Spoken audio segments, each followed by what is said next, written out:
जय श्री कृष्ण भक्तगण। मैं सिमरू माता शारदा, बैठे जीवा आए। कार्तिक मास की कथा पढ़े, कमल हर्षाए।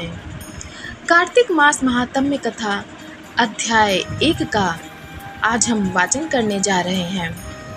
नैमिषारण्य तीर्थ में श्री सुत जी ने 88,000 सनकादि ऋषियों से कहा, अब मैं आपको कार्तिक मास की कथा विस्तार पूर्वक सुनाता हूँ, जिसका श्रवण करने से मनुष्य के सभी पाप नष्ट हो जाते हैं और अंत समय में बैकुंठ धाम की प्राप्ति होती है।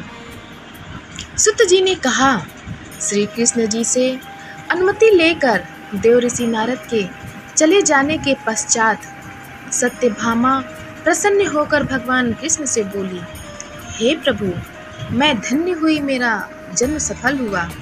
मुझ जैसी त्रैलोक की सुंदरी के जन्मदाता भी धन्य हैं, जो आपकी 16,000 स्त्रियों के बीच में आपकी परम प्यारी पत्नी बनी।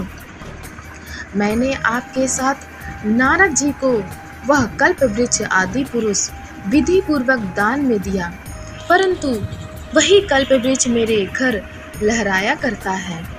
यह बात मृत्यु लोक में किसी स्त्री को ज्ञात नहीं है। हे त्रिलोकीनाथ, मैं आपसे कुछ पूछने की इच्छुक हूँ। आप मुझे कृपया कार्तिक महात्म्य की कथा विस्तार पूर्वक सुनाइए, जिसको सुनकर मेरा हित हो और जिसके करने से कल्प पर्यंत भी आप मुझसे विमुख ना हो। सुत जी बोले।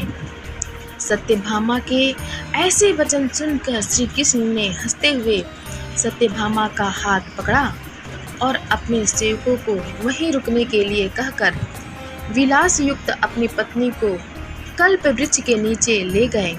फिर हंसकर बोले, हे प्रिय, 16,000 रानियों में से तुम मुझे प्राणों के समान प्यारी हो। तुम्हारे लिए मैंने इंद्र एवं देवताओं से विरोध किया था। हे कांते, जो बात तुमने मुझसे पूछी है उसे सुनो।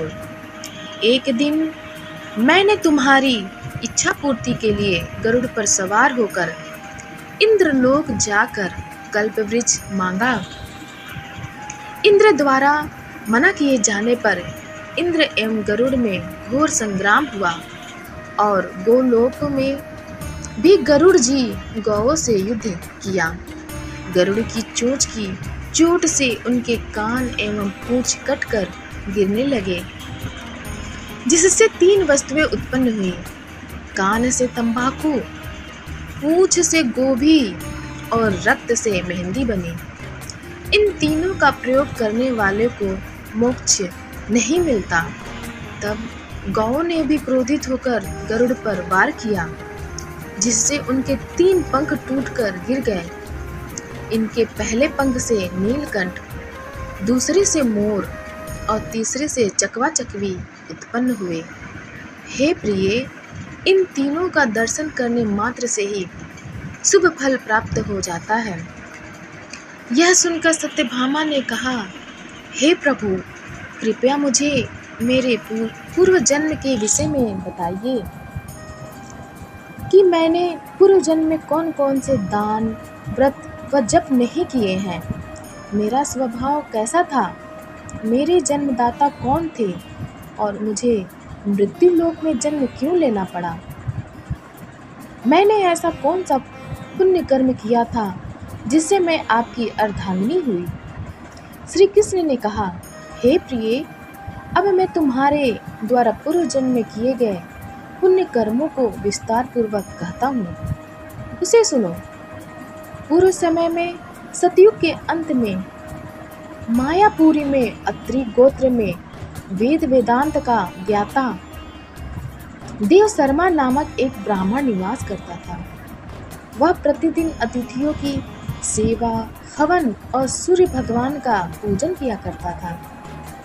वह सूर्य के समान तेजस्वी था। वृद्धावस्था में उसे गुणवती नामक कन्या की प्राप्ति हुई।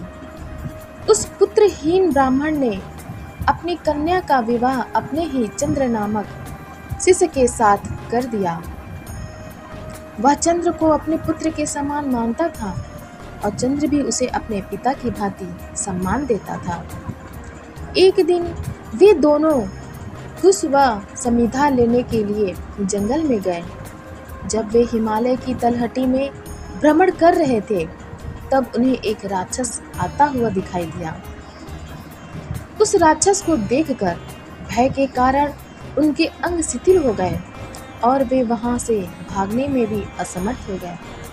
तब उस काल के समान राक्षस ने उन दोनों को मार डाला। चूंकि वे धर्मात्मा थे, इसलिए वे पार्षद उन्हें मेरे बैकुंठ धाम में मेरे पास ले आए।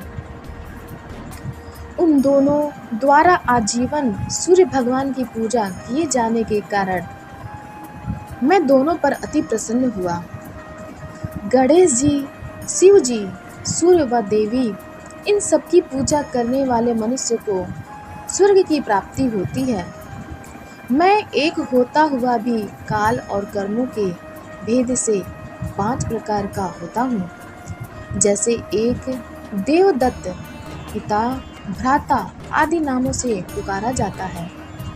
जब ये दोनों विमान पर आरूढ़ होकर सूर्य के समान तेजस्वी, रूपवान, चंदन की माला धारण किए हुए मेरे भवन में आए, तो वे दिव्य भोगों को भोगने लगे। कार्तिक मास महात्म्य की अगली कथा जानने के लिए आप हमारे चैनल सनातन कथा संग्रह को लाइक करें, शेयर करें और सब्सक्राइब करें। धन्यवाद।